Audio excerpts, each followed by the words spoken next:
Untuk orang tua kita yang telah mendahului kita, Allah tempatkan di tempat terbaik di sisi-Nya. Allah terima amal ibadahnya, Allah kumpulkan bersama orang-orang yang saleh.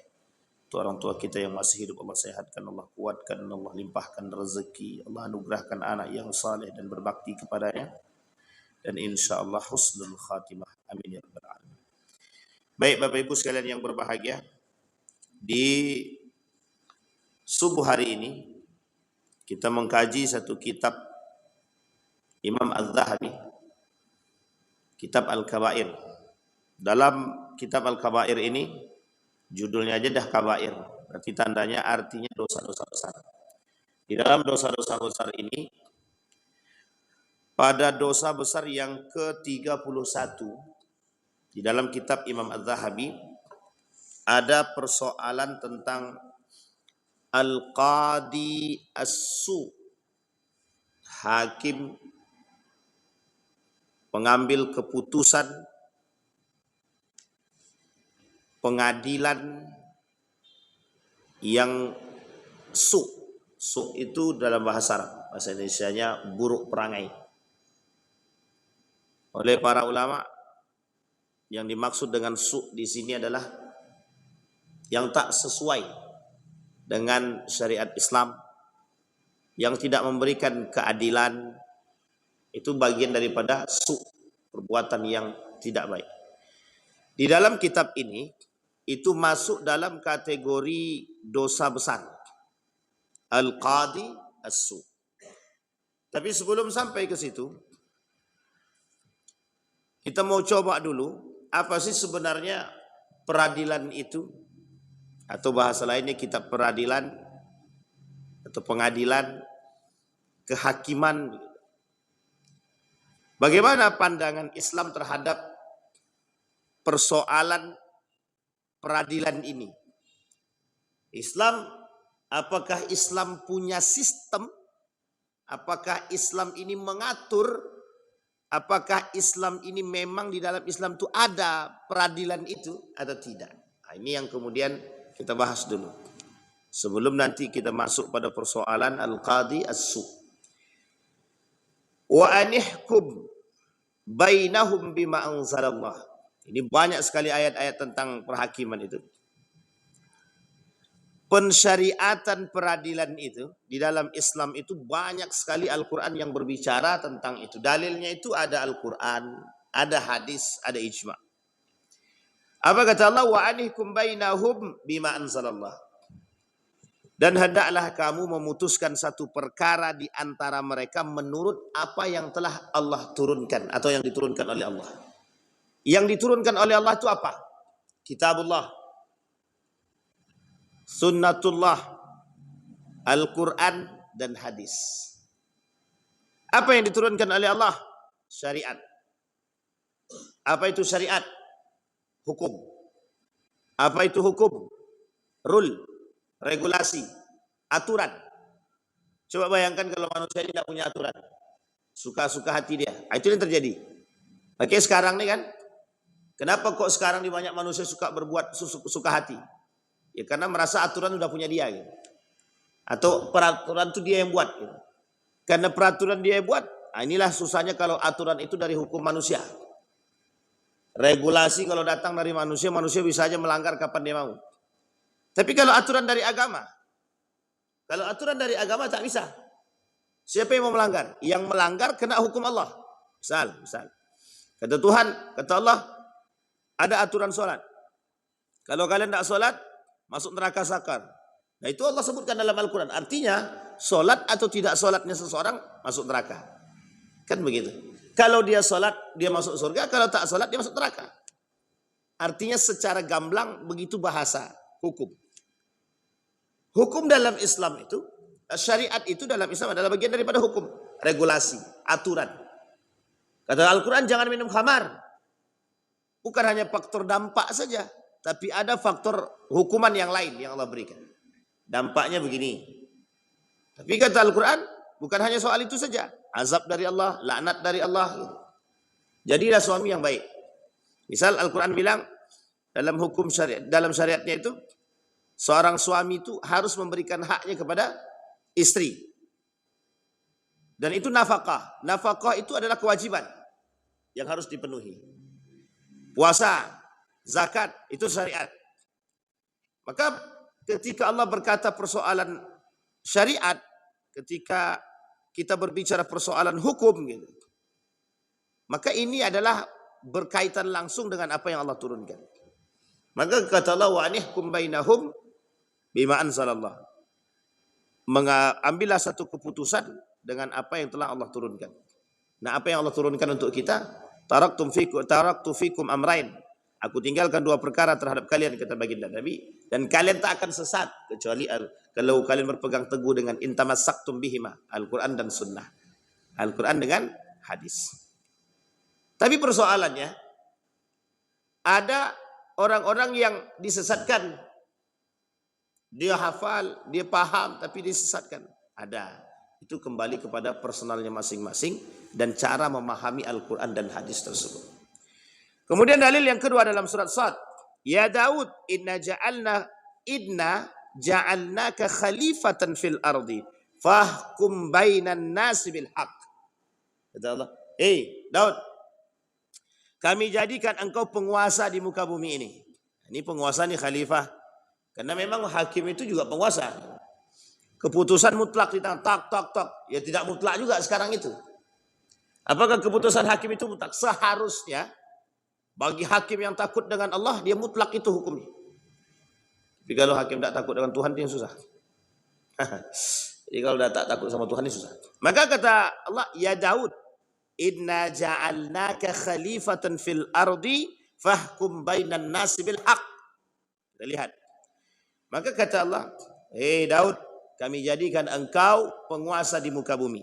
Maka berilah keputusan atau perkara di antara manusia dengan adil. Bil haq. Sesuai dengan haknya masing-masing. Ini yang pernah kita bahas dulu. Pencuri maling ayam, penjara 5 tahun. Maling ayam tuh. Maling duit, 5 miliar, 1 tahun. Itu bil haq atau bil fulus. Paham sampai sini Bapak Ibu? Itu kata Allah, itu namanya tidak bil haq itu. Umar, pada masa Umar itu, ada maling. Ini masa Umar ini. Umar itu kan khalifah, pengambil keputusan. Jadi ada maling. Ketika maling itu dipersekusi, Umar tunggu dulu. Tengok dulu kasusnya apa. Rupanya dia mencuri itu. Tidak makan dia karena keluarganya belum bisa makan. Dan bingung, pekerjaan tidak ada. Sehingga Umar tak langsung menghakimi. Justru orang yang berada di sekitar itu yang disalahkan. Kalau memang kita harus investigasinya sampai ke situ. Gitu. Sebenarnya sekarang ini investigasinya udah canggih nih. Cara melacak maling itu udah tahu. Misal ada orang maling gitu. Dia maling karena memang kebutuhan misal. Karena tidak ada lagi pekerjaan. Sementara anak dia pengen makan.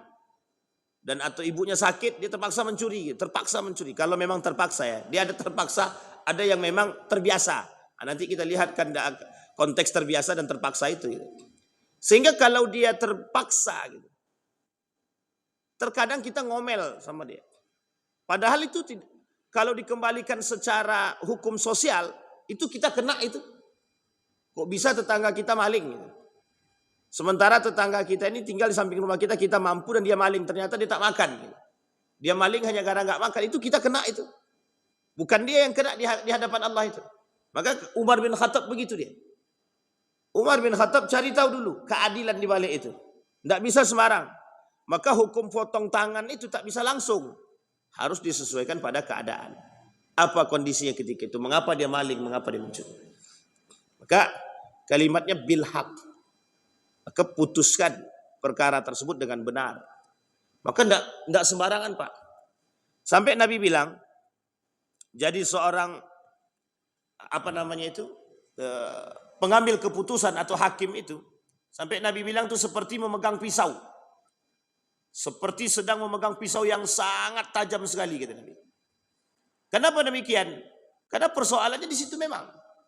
Salah langkah, kita berdosa. Tepat kita, memang itu yang paling baik. Masalahnya menuju pada yang tepat ini yang susah. Kalau tidak ada kepentingan sih aman aja Ustaz. Kata Nabi begini. Man ja'ala qadiyan bainan nas faqad dzubiha bighairi sikkin. Barang siapa dijadikan hakim oleh masyarakat, diangkat dia sebagai seorang qadi, pengambil keputusan terhadap persoalan-persoalan, maka ia telah disembelih tanpa pisau. Kalau disembelih tanpa pisau itu rasanya sakitnya minta ampun itu. Nah, coba disembelih pakai bambu. Gimana rasanya? Begitulah. Kan sakit itu. Sakit sekali. Ya tapi kalau dia salah, kalau dia tidak benar, tapi kalau dia benar, insya Allah di balik kepahitan itu ada hadiah yang telah Allah janjikan. Nah itu dia Bapak Ibu. Jadi ini persoalan. Nah ternyata dalam Islam peradilan itu satu hal yang disyariatkan, yang memang harus ada dalam Islam. Karena kalau tidak ada, siapa yang akan mengambil keputusan? Makanya kawannya Umar ini, Umar bin Khattab ini, itu selalu punya kawan dalam persoalan syariat ini Pak. Selalu punya kawan dalam urusan soal syariatan ini. Siapa kawannya? Ali bin Abi Thalib. Jadi Umar itu selalu ingin memutuskan perkara agama, itu akan kembali kepada Ali bin Abi Thalib. Karena Ali bin Abi Thalib ini kan cerdas. Agamanya kuat, pemahamannya baik. Tapi tetap keputusan di tangan Umar bin Khattab. Ali disitulah yang akan memberikan gambaran. Yang akan memberikan, berarti siapa? Tergantung pembisik kan. Yang membisiknya kuat, alim, teguh, aman. Maka Pak Prabowo nih, kalau pembisiknya tak kuat agama, misal contoh. Kalau tak kuat agama, wah itu mesti bisa masalah memang. Karena pengambil kebijakan, pengambil keputusan. Nah, Umar begitu dia Pak, khalifah itu begitu.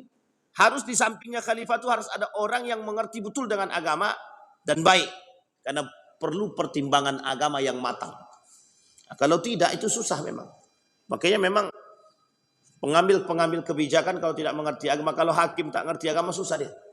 Itu hakimnya ngerti agama Ustaz, tapi meleweng juga. Itu lain cerita lagi itu. Itu adalah penyimpangan tuh.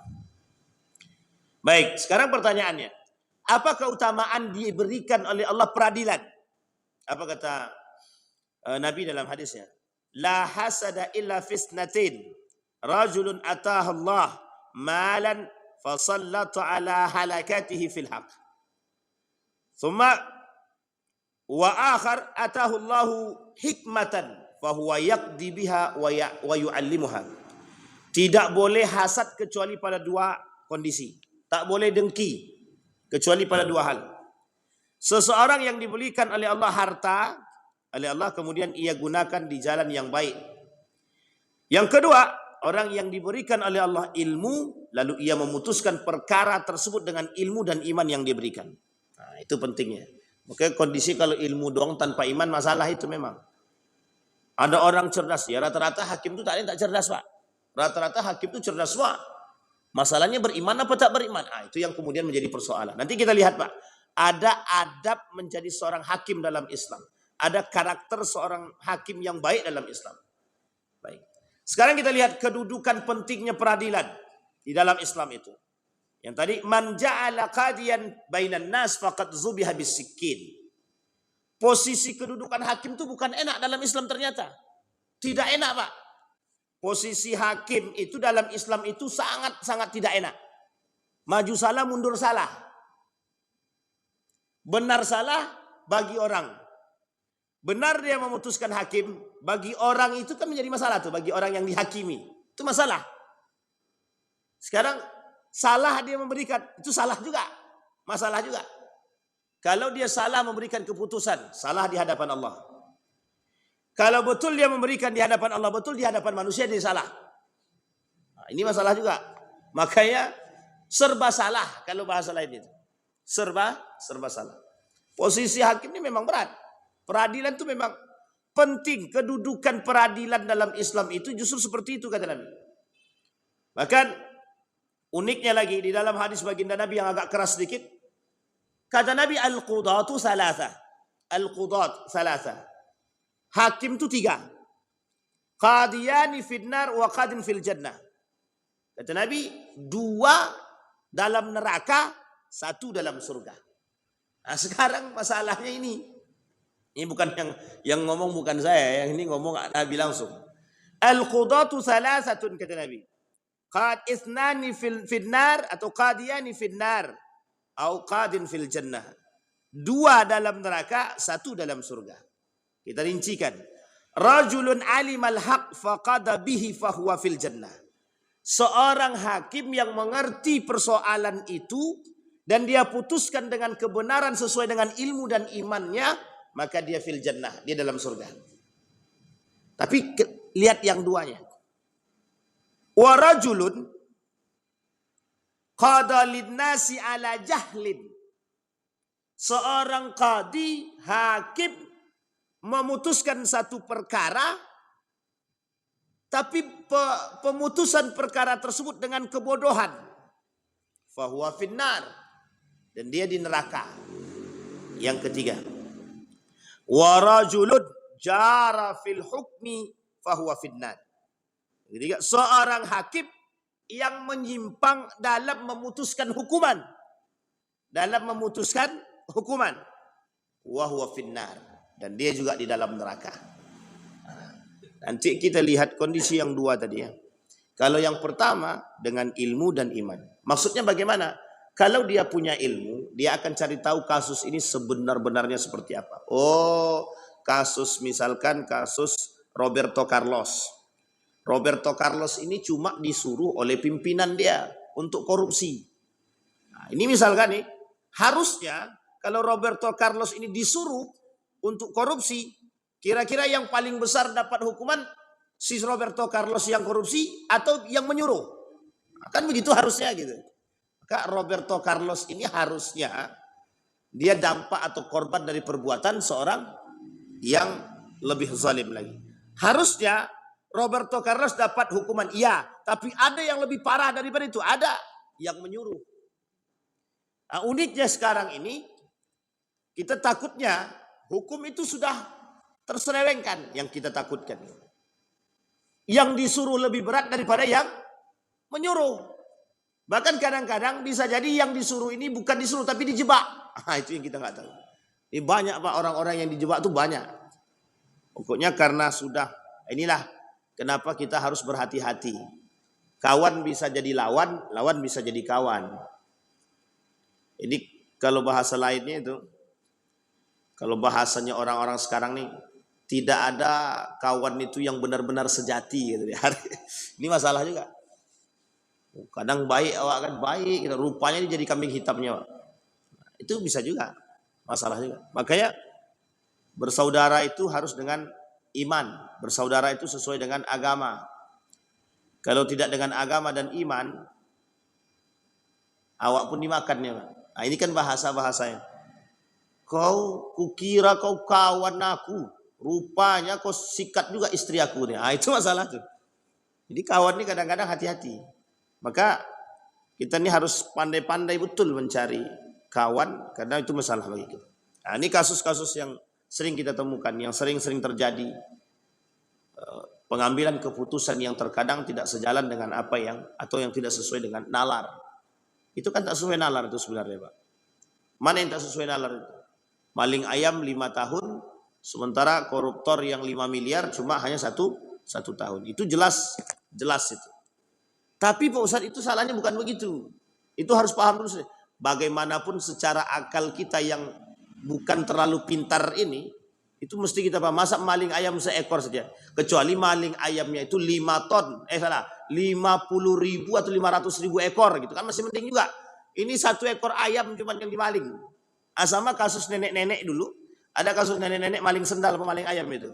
Nenek-nenek itu maling sendal sama maling ayam itu.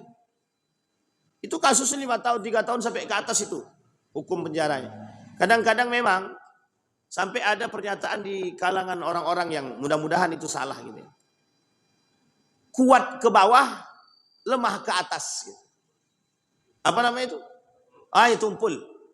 Tumpul ke atas, tajam ke bawah. Nah, ini yang masalah itu memang. Nah, itu yang disebut dengan penyimpangan itu gitu. Maka dalam tadi yang pertama, kalau dia memutuskan perkara dengan ilmu dan iman dia, mesti dia punya ikhtiar yang baik. Sehingga hasilnya itu bisa diterima oleh dengan cara yang adil. Yang kedua tadi, seorang hakim yang mengadili manusia dengan kebodohan. Dia memang bukan tidak mengerti kasus, tiba-tiba ambil keputusan. Pokoknya kasus Bang Didi karena dia maling sepatu 10 tahun. Itu dia tak pakai perkara, tidak ada investigasi, tidak ada ini, tidak dicari tahu kebenaran. Harusnya kan sampai sedemikian rupa. Maka dia di neraka. Nah, begitu juga nomor yang 3 tadi. Terjadi kasus-kasus penyimpangan. Ada orang yang punya kepentingan. Kata misal Bang Didik hakim. Terus saya bilang sama Bang Didik, ini kan kasus saya ini cukup nih. Cukup berat. Abang tenang aja. Nanti anak Abang Didik selamat semua aman. Kita kasih. Nah, ini penyimpangan Pak. Akhirnya apa masuk suap. Nah, jadi ketika dikasih suap, tumpullah dia ke atas tadi. Tajam dia ke bawah tadi. Karena yang maling ayam ini tak punya duit. Sedangkan ayam aja dia maling. Itu gara-gara tak punya duit. Masa mau suap dia? Apa yang mau disuap? Kan gitu. Sehingga karena tak sanggup suap ya di akhirnya tajam dia. Tapi karena dia punya duit. Makanya kalau sempat korupsinya 900 triliun. Itu penjaranya cuma. Sebenarnya penjara 900 triliun. Penjaranya 20 tahun misalnya. Seumur hidup. Itu sebenarnya kurang itu. Karena yang dibunuhnya banyak. Meskipun tidak dibunuhnya secara. Dia tidak membunuh manusia secara langsung gitu. Tapi kan mengambil hak orang itu mematikan orang secara struktur itu sebenarnya. Atau secara pelan-pelan gitu. Maka 900 triliun itu. Nah kalau cuman maling 900 triliun. Dibalikkan 400 triliun misalkan. Atau 500 triliun lah dibalik. Berapa sisanya lagi? Masih ada sisanya 400 triliun. Nah pertanyaannya 400 triliun itu. Berapa turunan kira-kira duit itu baru habis? 7 turunan belum tentu habis Pak. Kalau dia punya keturunan lebih banyak lagi, itu mungkin baru habis itu. Entah habis-habis kapan pun kita tidak tahu. Jadi, kalau cuma 20 tahun sebenarnya penjara mereka, itu sebenarnya juga tidak baik itu. Tapi kan kalau dia tobat bagaimana? Ya tobat terserah, dia tobat itu hukum manusia. Hukum sosial, hukum keadilan. Nah, jadi tapi itu semua tergantung. Maka itu kedudukan. Maka kedudukan peradilan dalam Islam itu. Seperti itu Pak. Ancaman agama itu berat. Maka hukum buatan Allah itu tidak bisa dipermainkan oleh manusia. Tidak bisa dia memperjualbelikan hukum di dunia, maka di akhirat dia tak akan bisa mempermainkan itu. Tapi Pak Ustadz, ada hakim-hakim yang sangat membela orang-orang kaum lemah Pak Ustadz.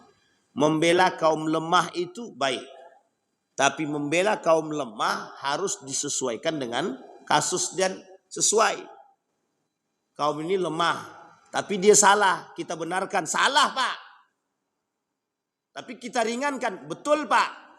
Nah, itu penting. Ini kasus. Makanya lemah itu belum tentu bisa membenarkan yang salah. Begitu juga yang kuat. Juga tidak bisa menyalahkan yang benar. Misal orang ini kuat, tak bisa juga dia menyalahkan yang benar. Dan orang ini lemah, tak bisa juga membenarkan yang salah. Jadi keputusan itu harus adil. Misal yang punya kasus ini orangnya tak mampu. Nah, tak mampu kok buat kasus, itu masalah itu. Tapi dianggaplah dia tak mampu. Misal seorang bapak-bapak ini maling. Tahu-taunya anak istrinya ini tidak ada lagi pekerjaan.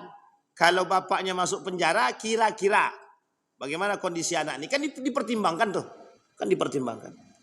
Pertanyaannya adalah, kalau tidak diberi hukuman, bapak nih pasti akan buat lagi. Tak ada efek jerahnya. Tapi kalau dimasukkan ke penjara, anak istrinya tak makan. Sekarang kira-kira bagaimana memutuskan perkara tersebut? Kan itu kasus tuh. Ini kasus seperti ini Pak. Yang seperti ini yang dipertimbangkan. Kaya dia, berduit dia, masih ada tabungannya. Kalau tak dimasukkan penjara, masukkan aja ke penjara. Anda usah Pak Ustadz dimasukkan penjara, kasihan anak istrinya tidak makan. Kan ada tabungan.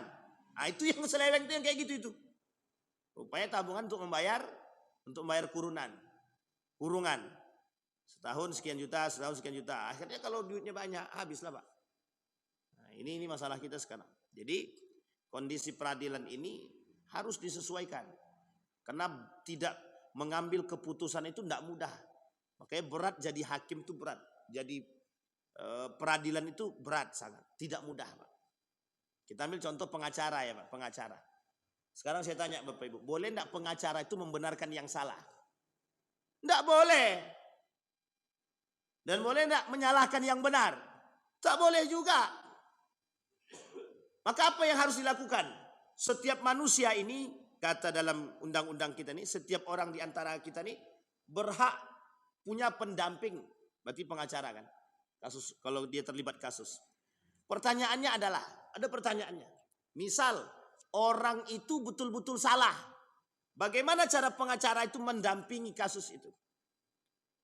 Setidaknya kalau pengacara ini membenarkan yang salah, maka dia neraka tempatnya.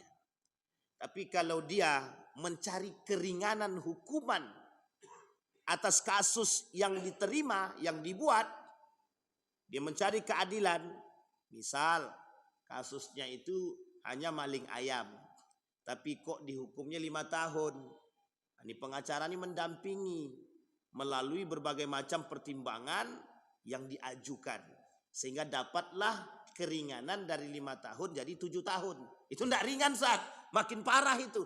Jadi 3 tahun, 2 tahun. Nah itu dia. Tapi tetap tidak bisa membenarkan yang salah. Sekalipun orang tersebut lemah. Sekalipun orang tersebut tidak mampu. Karena pertimbangannya di situ. Nah Umar bin Khattab begitu mempertimbangkannya Pak. Ini tidak main putus langsung masuk penjara. Pokoknya yang itu tadi. Karena tak sanggup bayar ya masuknya penjaranya lama gitu.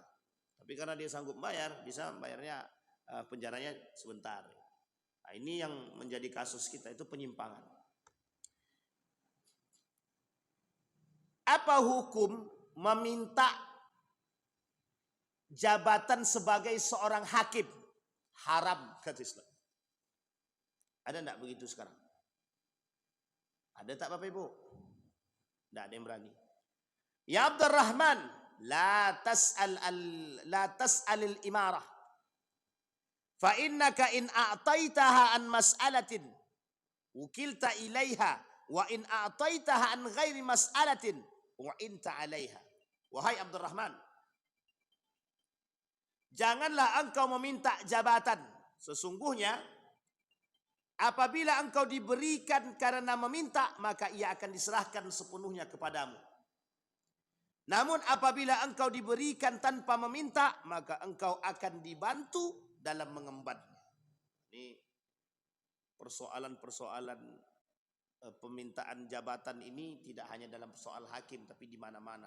Tapi yang diancam oleh Allah dalam Al-Quran itu, di dalam agama meminta sebagai seorang hakim. Karena Bapak Ibu meminta jabatan ini berat itu. Pokoknya aku mau jadi hakim itulah. Mahkamah Agung. Aku mau di situ. Ya. Karena memang pemegang kekuasaan. Pengambil keputusan. Baik. Sampai di sini bisa dipahami Bapak Ibu ya. Nah, sekarang kita lihat. Ada 2 hal. Yang pertama, ada yang disebut dengan Al-Qadi As-Su. Hakim yang buruk perangai. Tadi sudah kita bacakan. Wa man lam yahkum bima anzalallah fa ulaika humul kafirun. Barang siapa yang mengambil hukum selain daripada hukum Allah, bagian daripada kekafiran. Wa man lam yahkum bima anzalallah fa ulaika humuz zalimun. Yang tidak mengambil keputusan sesuai dengan apa yang Allah turunkan, maka bagian daripada kezaliman. Yang pertama, wa man lam yahkum bima anzalallah fa ulaika humul kafirun. Wa man lam yahkum bima anzalallah fa ulaika humuz zalimun. Wa man lam yahkum bima anzalallah fa ulaika humul fasiqun. 3. Orang yang mengambil keputusan selain daripada Allah, dari hukum Allah, kafir. Yang kedua, zalim. Yang ketiga, fasik. Coba kita lihat. Mengapa Allah kata orang yang mengambil keputusan selain daripada apa yang Allah turunkan itu termasuk bagian daripada kafir? Ini Bapak Ibu, kaitannya pada persoalan akidah. Kalau ada orang menganggap hukum Islam, menganggap agama dan Al-Quran dan sunnah Nabi tidak pantas dijadikan patokan sebagai sarana pertimbangan dalam mengambil keputusan, kafir dia. Artinya dia tak percaya kepada Al-Quran, artinya dia tak percaya kepada sunnah. Kafir di sini mungkin tidak keluar daripada Islam, tapi perbuatannya sampai kepada pembatalan pada amal-amal soleh dia yang lain. Kenapa? Kalau sampai dia meyakini bahwa Al-Quran, bahwa sunnah tak layak dijadikan pertimbangan untuk mengambil keputusan. Itu yang masalah. Makanya disebut dengan faulaika humul kafirun. Kenapa? Karena orang kafir begitu. Mengambil keputusan tanpa, kan tidak mungkin orang kafir mengambil keputusan dengan Al-Quran. Orang dia aja kafir, Islam aja tidak, kan begitu. Tapi persoalannya bukan sampai di situ. Persoalannya bukan buat orang kafir. Persoalannya buat orang-orang beriman. Buat orang-orang muslim. Muslim dia tahu itu Al-Quran, tahu itu sunnah. Misal kita contoh pengadilan agama misalkan. Pengadilan agama. Memutuskan perkara waris misalkan. Memutuskan perkara pernikahan misalkan. Tidak dikembalikan kepada Al-Quran dan sunnah. Dia mengambil keputusan tanpa atau mengindahkan Al-Quran. Atau tidak percaya kepada Al-Quran, maka bisa jadi perbuatan yang dia buat itu menghapus semua amal-amal ibadahnya. Itu yang disebut dengan kafir. Nah, jadi berat Pak, berat. Salah sedikit berat. Tapi kok mau orang rebutan jadi itu? Ya iya. Enak soalnya. Apa yang enak? Itu panasnya panas banget lah itu. Yang kedua, zalim. Kalau kita salah memberikan keputusan, artinya kita sedang menzolimi orang. Nah, misal kita ambil contoh. Keputusannya ternyata orang tersebut seharusnya orang itu benar, jadi salah. Akhirnya orang yang seharusnya benar ini jadi salah dan masuk dalam penjara. Sekarang kita lihat, zolim secara keadilan. Dan dia juga zolim kepada keluarganya. Mending kalau cuma zolim kepada manusia. Dia zalim kepada Allah, dia zalim kepada Rasulullah. Coba bayangkan. Jadi banyak Pak. Akhirnya apa? Bukan hanya zalim kepada Allah, bukan hanya zalim kepada Rasulullah, bukan hanya zalim kepada pelaku, bukan hanya zalim pada keluarga, dia zalim kepada manusia. Kenapa? Karena dia menampakkan hukum yang tidak adil. Artinya mengambil keadilan di tengah umat manusia. Nah, kira-kira jariyatus su' atau tidak? Misal dipraktekkan oleh orang-orang setelahnya. Oh, kami contoh si anu, fulani bin fulan, habislah cerita. Mungkin tak sampai pada jariyatus su', tapi perbuatan dia dicontoh orang. Dan itu terus. Allah yang sebelumnya aja begitu, tidak ada masuk penjara. Masa sekarang kita masuk penjara? Kan gitu. Akhirnya keadilan tak lagi sejalan. Ini masalahnya di situ. Sekarang fasik. Kalau fasik itu benar. Orang tahu kebenaran tapi tak menjalankan kebenaran itu fasik namanya. Orang yang tahu kebenaran tapi tak dia lakukan kebenaran itu fasik namanya. Jadi Bapak Ibu, tidak bisa sembarangan itu. Maka kata Nabi dalam hadisnya. Wa ruwiyal hakim bi isnadihi fi sahihi an Talha an Ubaidillah radhiyallahu anhu an Nabi sallallahu alaihi wasallam annahu qala la yaqbalu Allah salata imama hakim bi ghairi ma anzalallah. Allah tidak menerima salat imam seorang hakim. Imam yang pengambil keputusan, pemimpin bi ghairi ma anzalallah. Dan jika dia tidak memutuskan perkara dengan sesuai dengan apa yang Allah turunkan. Terus bagaimana dengan kasus-kasus? Itu pandai-pandailah. Yang jelas kalau mereka mengerti agama selesai itu. Di kasusnya masalah kita nih sekarang ini. Kenapa banyak kasus-kasus itu keputusan-keputusan itu menyimpang? Masalahnya sederhana saja. Mereka tidak kembali kepada Al-Quran dan Sunnah, satu. Yang kedua, mereka tidak menjadikan Al-Quran sebagai bahan pertimbangan. Yang ketiga, itu tadilah penyimpangan-penyimpangan. Kasus korupsi ini merajalela. Jadi bukan hanya itu saja. Al-Quran aja bisa dikorupsi, apalagi Al-Quran saja bisa dikorupsi, apalagi hal-hal begitu gitu. Kalau Al-Quran saja bisa dikorupsi, dana haji saja bisa dikorupsi, apa tak lagi persoalan yang lain. Artinya orang sudah tak takut dengan Allah. Jadi semua aja bisa disuap. Apa yang yang tidak bisa kita suap sekarang? Semua bisa disuap. Artinya membeli hukum. Nah, yang kita takutkan adalah ada orang-orang yang membeli hukum. Karena dia kaya, dia bisa membeli hukum. Karena orang ini tak mampu, dia tak bisa beli hukum. Maka kasus ini harus dikembalikan kepada Al-Quran. Wasahahul hakim aidan min hadis Buraidah radhiyallahu an qala Rasulullah sallallahu alaihi wasallam al-qudatu thalathah. Ini yang tadi kita bacakan. Kata Imam Az-Zahabi, ini masuk dalam kategori dosa besar. Apa pentingnya? Apa nasihatnya kata Imam Az-Zahabi? Kata Imam Az-Zahabi, nasihatnya bagi orang-orang yang melakukan perbuatan tersebut, ittaqu, takutlah kalian, an-nar, api neraka. Pertanyaannya, api neraka itu nampak apa tidak nampak? Tak nampak. Karena api neraka itu tak nampak, itulah yang menjadi masalah. Tapi coba api neraka itu kalau nampak, kira-kira ada yang mau melakukan dosa? Kalau nampak Ustaz, jangankan dosa, maksiat pun kami tak mau. Nah, itu coba bayangkan. Itu kalau memang betul nampak, tapi karena ini tak nampak. Jadi bagi manusia hari ini, karena neraka dan surga itu dianggap tidak jelas, seolah-olah mereka berbuat maksiat dosa besar itu biasa. Alah, tidak nampak aja neraka itu pun.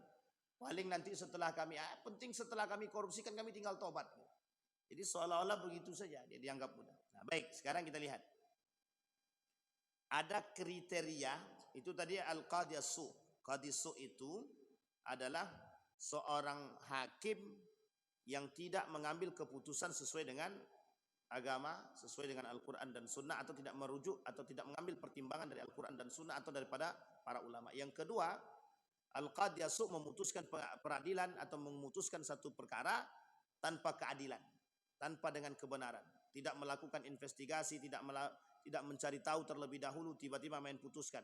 Maka masuk pada kategori yang kedua, kata Nabi, memutuskan perkara dengan kebodohan. Maka dia juga di dalam neraka. Yang ketiga, hakim yang bisa disuap. Yang ketiga, hakim yang bisa disuap. Yang keempat, hakim yang tidak netral. Tidak netral. Yang kelima, hakim yang tidak memiliki akhlak. Yang keenam, hakim yang tak beriman. Nah, ini poin-poin penting. Itu masuk dalam kategori al-qadhi as-su. Al-qadhi as-su. Nah, kemudian sekarang kita lihat bagaimana kriteria hakim di dalam Islam. Kita lihat. Ada kriterianya. Ada Bapak Ibu. Fa kullu man qada bi ghairi ilmin wala bayyinatin min Allah wa rasulih ala ma yaqdi bihi fa huwa dakhilun fi hadzal wa'id. Imam Zahabi mengatakan, siapa saja setiap orang yang memutuskan perkara tanpa ilmu atau bukti yang bersumber dari Allah dan Rasulnya, maka dia termasuk pada golongan yang diancam. Yang diancam dimaksud pada tiga tadi. Al-qudatu salasa, qadiyan finnar, wa qadin fil jannah. Dua dalam surga, dua dalam neraka, satu dalam surga. Nanti kita lihat apa yang poin-poinnya. Man waliyal qada auju ila qadiyan bainan nas faqad dhubiha bighairi sikkin. Ini hadis-hadisnya. Faqala ayyuhan nas innama ahlakal ladzina min qablikum annahum kanu idza sariqa fihimus syarif tarakuhu wa idza saraka fihimud dhaif aqamu alaihi al-had wa ayyumallah law anna Fatimah binti Muhammad syarakat laqata'tu yadaha. Wa fi hadis Ibnu Zamhin innama halakal ladzina min qablikum. Apa kata Nabi? Wahai manusia, hanya saja siapa saja yang membinasakan orang-orang sebelum kalian adalah ketika orang-orang terpandang mencuri, mereka membiarkannya. Nah, ini tadi kasus ini. Jika ada orang-orang terpandang mencuri, Berarti kita garis bawahi, kita samakan. Jika ada orang-orang punya duit, koruptor atau korupsi, mereka membiarkannya. Mereka di sini para hakim, para pengacara, para hakim, membiarkannya. Sementara jika orang-orang berpangkat rendah, orang-orang dhaif, orang miskin, orang fakir, orang biasa ke bawah, mereka mencuri, maka menegakkan hukum had demi Allah. Nah, ini deh. Maka sesungguhnya kata Nabi, sekiranya Fatimah binti Muhammad mencuri, aku yang akan langsung memotong tangannya. Awak maunya begitu itu, Pak. Kita maunya begitu. Andai kata mereka mau mengambil ibrah dari ini kan bisa. Berarti mereka kalau takut sama atasan, tapi berarti tak takut sama Allah dan Rasulnya.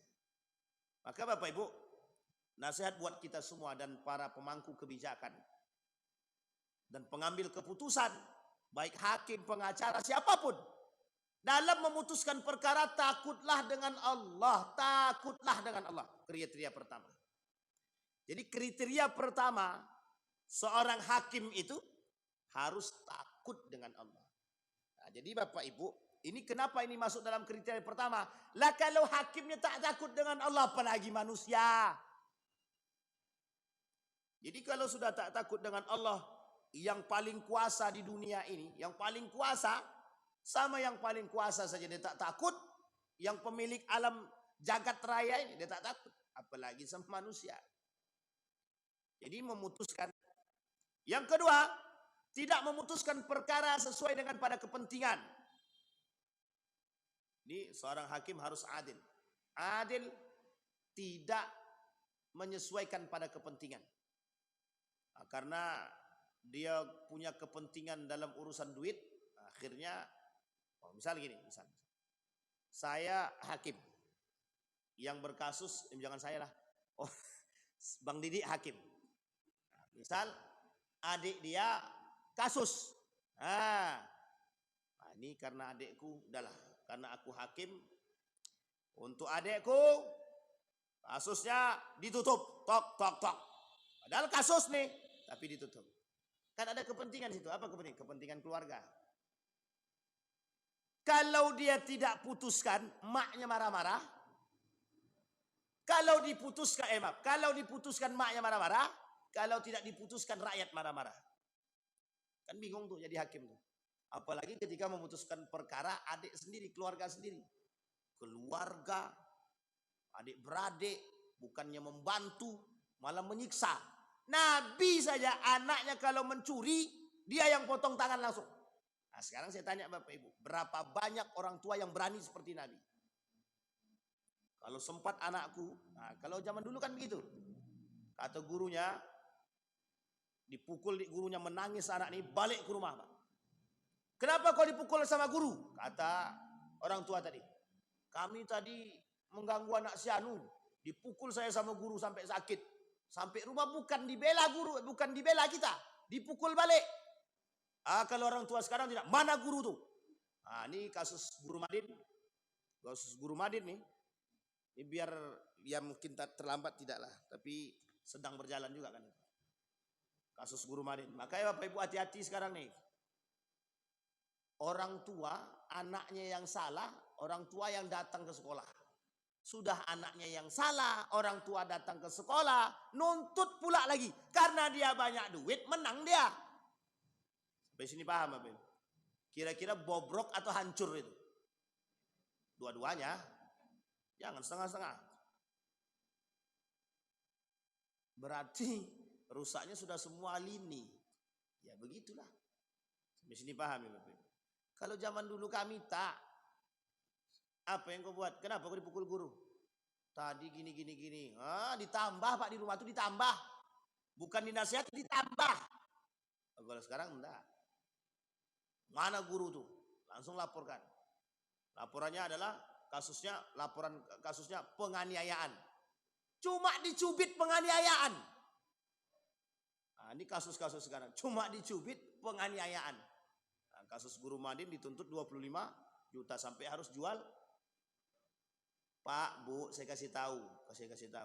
Kenapa orang zaman dulu itu cerdas-cerdas? Karena cara mendidiknya keras.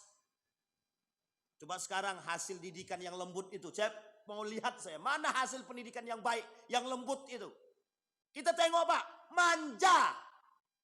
Rata-rata hasil pendidikan yang lembut itu manja. Ya keras di sini tegas. Tidak berpihak. Sesuai. Kalau salah ya salah. Betul ya betul. Ini salah dijadikan betul, betul jadikan salah. Hancur semua Pak. Tapi berarti kan sistemnya Ustaz. Ya memang sistemnya dari sononya gimana? Setiap guru yang memukul akan dipersidangkan masuk penjara. Sehingga mohon maaf Pak. Udahlah kata guru. Biarin aja dia buat rusak di situ. Yang penting kami terima gaji. Habis kemudian terima gaji kami pulang. Masalah mau hancur akhlak anak itu terserahlah. Kan begitu pikiran guru lagi sekarang. Salah dia. Tak salah juga karena memang sistem begitu. Artinya apa? Keberpihakan. Nah, yang kita khawatirkan adalah itu merusak jantung pendidikan Islam. Kalau sampai masuk dalam pendidikan Islam seperti itu maka hancurlah. Ini kasus-kasusnya. Jadi kadang-kadang mirisnya kita sekarang ini banyak perkara yang kadang-kadang kita lihat dengan mata kepala kita ini tak sesuai. Yang menjadi persoalan begini Bapak Ibu. Apakah mereka ini tidak takut dengan Allah? Apakah mereka ini tidak takut dengan ancaman Allah, tak takut dengan api neraka? Lah buktinya nggak takut, pusat mereka buktinya mereka buat, berarti kan mereka nggak takut. Ataukah bagian yang kedua, mereka mempermainkan hukum Allah? Ataukah yang ketiga? Yang ketiga itu begini, jadi meremehkan hukum Allah. Jadi Allah paling nanti, yang penting setelah itu kan bisa taubat. Iya kalau dia masih hidup panjang. Tapi ada pernyataan tadi malam itu dari kawan saya. Kenapa orang-orang yang suka melakukan perbuatan kayak gitu umurnya panjang ya tak mati-mati gitu. Itu kadang-kadang ya itu kan namanya kematian itu takdir ilahi. Ya sesuai dengan ketentuan Allah. Baik Bapak Ibu. Idza hakama al-hakim fajtahada thumma asaba falahu ajran. Wa idza hakama fajtahada thumma akhta'a falahu ajrah. Jika seorang hakim mengadili dan berijtihad dan ternyata betul, maka dapat nilai 2. Ini ijtihad ya dalam mengambil fatwa. Dalam mengambil fatwa. Seorang ahli fatwa mengambil fatwa. Tapi ingat ini hasil ijtihad. Bukan tiba-tiba. Maka penting ilmu itu di situ. Wa idza ijtahada, jika dia berijtihad. Wa idza akhta'a, dan dia salah, falahu ajrun, dan dia dapat nilai 1. Kalau sudah ijtihad ya, kalau dia betul-betul berijtihad. Bukan karena kepentingan, bukan karena duit, bukan karena korupsi dan lain sebagainya, bukan karena suap, tapi berijtihad. Misal ini kejadian kasusnya pada masa Umar bin Khattab juga. Umar bin Abdul Aziz.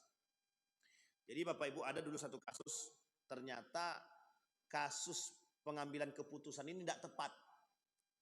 Sehingga kata para ulama, karena ulama-ulama menyampaikan, karena hasil ijtihadnya itu, cara berijtihadnya sudah benar, tapi ternyata malah salah hasilnya, maka dia tetap dapat pahala 1 karena sudah sesuai. Tapi kalau mohon maaf dia berijtihad memutuskan satu keputusan karena duit suap, itu tidak ada ijtihad namanya, karena ada kepentingan. Nah ini yang menjadi masalah kita. Baik Bapak Ibu. Nah sekarang kita lihat Bapak Ibu, bagaimana kriteria. Ada 7 kriteria atau 7 syarat yang bisa kita jadikan patokan menjadi seorang hakim. Baik, pertama, adab-adab menjadi seorang hakim dalam Islam. Yang pertama, hendaknya berkantor di tengah-tengah negeri, di tempat yang diketahui oleh orang, dapat dijangkau oleh lapisan masyarakat. Yang kedua, karena jabatan hakim ini resikonya tinggi, seseorang tidak boleh berambisi mendapatkannya tadi. Tidak boleh meminta jabatan dalam Islam ya, tak boleh meminta jabatan hakim. Seperti yang tadi dikatakan, man ja'ala qadiyan bainan nas faqad zubiha bighairi sikkin. Siapa yang siapa yang disuruh jadi hakim, dia seperti orang yang dibunuh tanpa atau dipotong tanpa pisau. Itu yang kedua. Jadi tidak boleh Pak, meminta-minta itu tidak boleh. Bukan hanya hakim saja sebenarnya, meminta jabatan apapun tak boleh. Minta jabatan kepala dinas tak boleh juga itu, kecuali kalau memang diamanahi. Yang ketiga, memahami hukum Islam dengan sebaik mungkin. Wa anihkum bainahum bima anzalallah.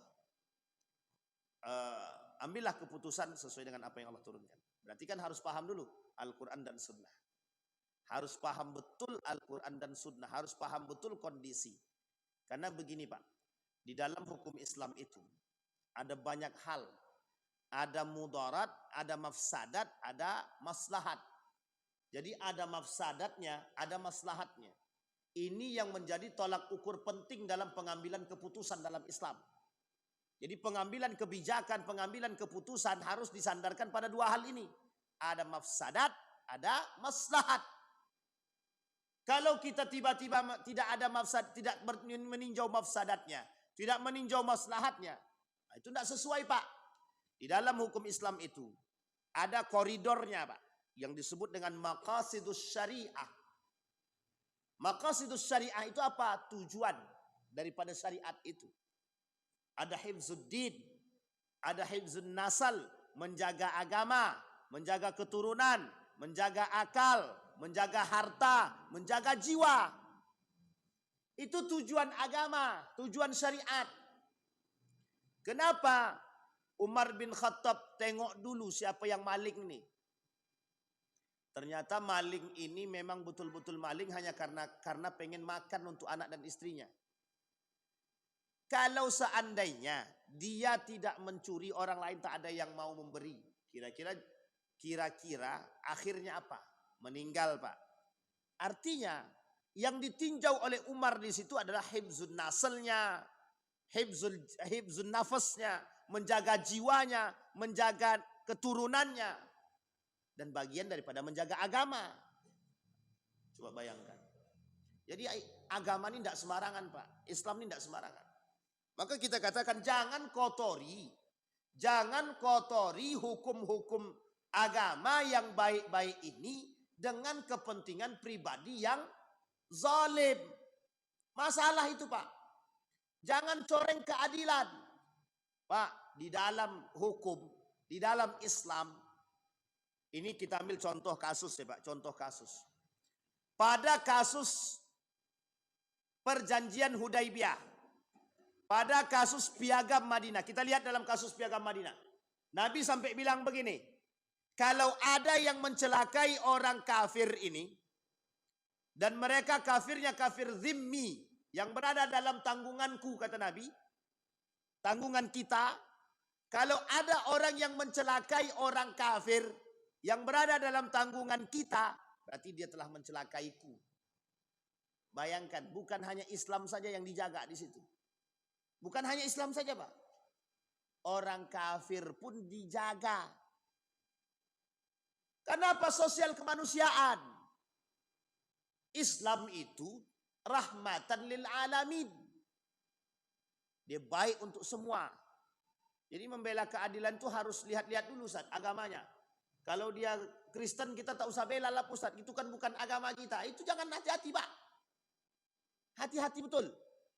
Orang-orang seperti ini itu tak mencontoh Nabi Pak, tak mencontoh Nabi. Tidak mencontoh Nabi. Nabi memberikan keadilan kepada semua umat manusia. Baik Islam dia, baik Yahudi dia, baik dia Nasrani dia. Maka dibuatlah piagam Madinah itu semua keadilan itu terjelas. Makanya Pak, amandemen pertama Pak, yang terbaik di dunia, yang tak bisa ditandingi. Makanya Nabi tertulis sebagai 1001 manusia yang paling berpengaruh di dunia. Michael Hurt, Nabi nomor 1, yang bisa menyatukan dan membuat keadilan. Jadi tidak bisa Pak. Seperti kasus Tom Lembong. Ya Allah alam ya Tom Lembong ini. Ya tapi kita lihat kita sorot lah. Kan bisa kita soroti. Semua orang tahu. Ya, kita tetap melihat keadilan itu dari semua sisi. Ya kalau memang Tom Lembong itu misal dia non muslim sekalipun misalkan, ya siapapun mereka yang non muslim, kalau memang mereka benar ya sesuaikan dengan kebenaran gitu. Hakimi dengan kebenaran gitu. Putuskan dengan putusan yang benar. Jangan pula mentang-mentang dia non muslim kemudian kita itu dah masuk urusan rasis itu. Itu diancam oleh Allah, diancam oleh Rasulullah. Tidak disukai oleh Rasulullah. Ada manusia baik, tidak ada dia non muslim tapi baik dia sama kita. Baik dia sama kita. Nah, terus karena dia non muslim, udahlah potong aja tangannya itu. Tidak ada kita pakai bahasa. Padahal dia tak salah tiba-tiba itu tidak bisa, Pak. Tidak bisa. Ini kaitannya dengan manusia. Bapak Ibu, kita kasih tahu. Hukum sosial kemanusiaan itu sampai, Pak. Sampai. Hukum sosial kemanusiaan. Hukum sosial kemanusiaan. Itu penting. Kalau hukum agama juga penting, tapi ada batasan-batasan yang dibahas, Pak. Bapak Ibu masak, Bapak Ibu potong hewan kurban. Tetangga Bapak Ibu itu ada orang Kristen, dia berhak dapat, Pak. Boleh, dia dapat, boleh, Pak. Coba bayangkan. Sedangkan itu saja boleh, Pak. Itu tak sama, Pak Ustaz. Bukan tidak sama. Ini kita melihat sisi kebaikan dan kemanusiaan. Sekarang saya tanya, Bapak Ibu, kita kasih orang non muslim itu atau orang kafir itu hewan kurban karena agamanya atau karena apanya? Kan manusianya. Bisa jadi dengan kebaikan kita masuk Islam dia. Sama, Pak, bisa jadi dengan kebaikan keadilan yang kita berikan. Oh, begitulah Islam itu menghakimi, tak pandang bulu. Begitu, Pak. Jadi jangan salah. Nabi melarang siapapun untuk membunuh orang-orang kafir. Bayangkan tuh, Pak. Yang kafirnya kafir zimmi. Kafir zimmi itu kafir yang berada di bawah naungan penjagaan pemerintah. Tidak boleh, Pak. Kecuali mereka yang menyakiti kita. Masuk dalam kategori yang kedua, namanya kafir harbi. Orang kafir yang merusak kita, memerangi kita, harus kita perangi. Lah ini dia tidak memerangi, baik ia membantu sering. Lah kita juga habisi dia hanya karena kekafiran dia. Ini masalah, Pak. Tak ada pemaksaan dalam agama, la ikraha fid din. Jadi jangan persoalan keadilan itu harus ditegakkan. Apalagi negara kita ini negara Republik Indonesia. Pancanya Pancasila. Sila yang keberapa itu? Keadilan sosial bagi seluruh masyarakat. Nomor berapa? Jangan-jangan lupa semua. Saya takutnya yang mengambil keputusan lupa pula silanya kan. Nah ini masalah pula kalau sempat lupa Pancasila itu. Jadi Bapak Ibu sekalian yang berbahagia, kita tidak mau rusaknya negeri ini hanya karena oknum-oknum yang merusak sistem. Ya memang sistem itu dirusak biar hancur lebur. Nah kita berharap orang-orang pemangku kebijakan ini, termasuk orang-orang para alim ulama yang mengerti betul dengan urusan agama ini dan dekat dengan pemerintah dimanapun, baik di pusat, gubernur, provinsi, kabupaten, kota, sampai sebegitunya para pemangku alim ulama, bisikkan kepada mereka, perbaiki sistem ini sedikit demi sedikit. Jadilah para ulama yang bisa membisikkan mereka menuju kepada kebaikan. Lah kalau sudah maaf yang mengerti agama pun tak mau tahu dengan urusan kezaliman seperti ini, ya terpaksa kita berdoa kepada Allah. Mudah-mudahan Allah memberikan jalan terbaik. Nah, itu yang harus kita buat lagi. Nah, sampai di sini bisa dipahami Bapak Ibu ya. Jadi yang keempat, memiliki panca indera yang normal dalam arti kata dia bisa memberikan keputusan yang baik. Kelima, harus memperhatikan dan meneliti setiap kasus ijtihad yang baik. Islam sangat menjaga persoalan-persoalan seperti ini tidak bisa. Islam sangat mengajarkan kepada orang-orang yang beragama Islam dalam mengambil keputusan dalam mujtahid. Bapak Ibu saya kasih tahu, dalam mengambil fatwa itu seorang mujtahid harus hafal minimal Kalau saya tak salah syarat itu 6.000 hadis. 6.000 hadis dia harus hafal. Seorang mujtahid. Hafal Al-Quran, paham Al-Quran. Nah, coba bayangkan. Sekarang pertanyaannya, banyak orang yang bisa berfatwa, tapi tak hafal Al-Quran, tak hafal hadis. Nah, tiba-tiba dia bisa berfatwa. Itu masalah betul itu. Nah, ini yang kita takutkan. Bayangkan begitunya. Sebegitunya Islam menjaga. Dan Islam menjaga sangat sebaik mungkin, Pak. Jadi tidak bisa kasus itu satu, harus diteliti dari sekian arah. Kalau cuma satu arah saja kasus itu diteliti, habis kita, Pak. Nah, sama misalkan Bapak Ibu datang seorang kepada Bapak Ibu. Bapak Ibu, anak Bapak Ibu itu maling loh. Langsung Bapak Ibu percaya, habis anak itu kena pukul. Rupanya bukan dia yang maling. Ada anak yang menyerupai anak Bapak Ibu. Ternyata agak mirip sedikit. Disangka dia anak kita, habislah. Anak kita sudah kena pukul, ternyata tidak salah. Itu yang masalah itu, Pak. Baik. Kelima, harus memperhatikan, maaf. Keenam, seorang hakim tidak boleh memutuskan perkara dalam keadaan sedang marah. Dalam hadis baginda Nabi Muhammad sallallahu alaihi wasallam, la yaqdiyadna hukman baina ithnataini wa huwa ghadban. Janganlah kalian memutus perkara dari antara dua kasus sedangkan kalian dalam keadaan marah. Tidak segan dengan orang yang bersengketa. Nah, ini yang kasus terakhir ini yang menjadi masalah itu. Aduh, segan lah, dia pimpinan aku dulu. Nah, ini masalah nih. Gimana kita memutuskan perkara kalau kita pakai rasa segan semua? Anda enaklah memutuskan perkara, dia dulu yang pernah kasih aku makan. Nah, iya, selesailah itu urusan. Sampai kiamat akan selesai tak? Sampai sini paham Bapak Ibu? Baik, mudah-mudahan dari apa yang kita sampaikan tadi ada manfaatnya bagi kita. Mudah-mudahan ini hanya untuk ilmu bagi kita, untuk mengetahui betapa Islam itu sangat menjaga keseimbangan. Islam sangat menjaga keadilan. Islam sangat menjaga norma-norma, sampai Islam itu harus memberikan aturan-aturan pada semua lini. Tidak persoalan itu saja Bapak Ibu. Tidur saja diatur, makan diatur. Jadi Islam itu sebegitunya. Jadi jangan kira sesuatu yang kita buat di muka bumi ini lepas dari pandangan agama. Tak. Lepas dari pandangan Allah, tidak. Semua ada aturan. Itulah yang disebut dengan rahmatan lil alamin. Mudah-mudahan bermanfaat, kita berdoa kepada Allah.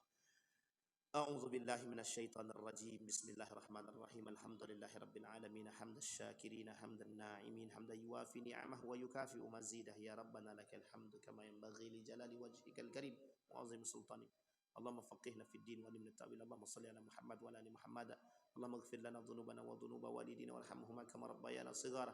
Allahumma ighfir lahum warhamhum wa'afihim wa'fu anhum wa akrim nuzulahum wa wasi' madkhalahum wa jal jannata maswahum.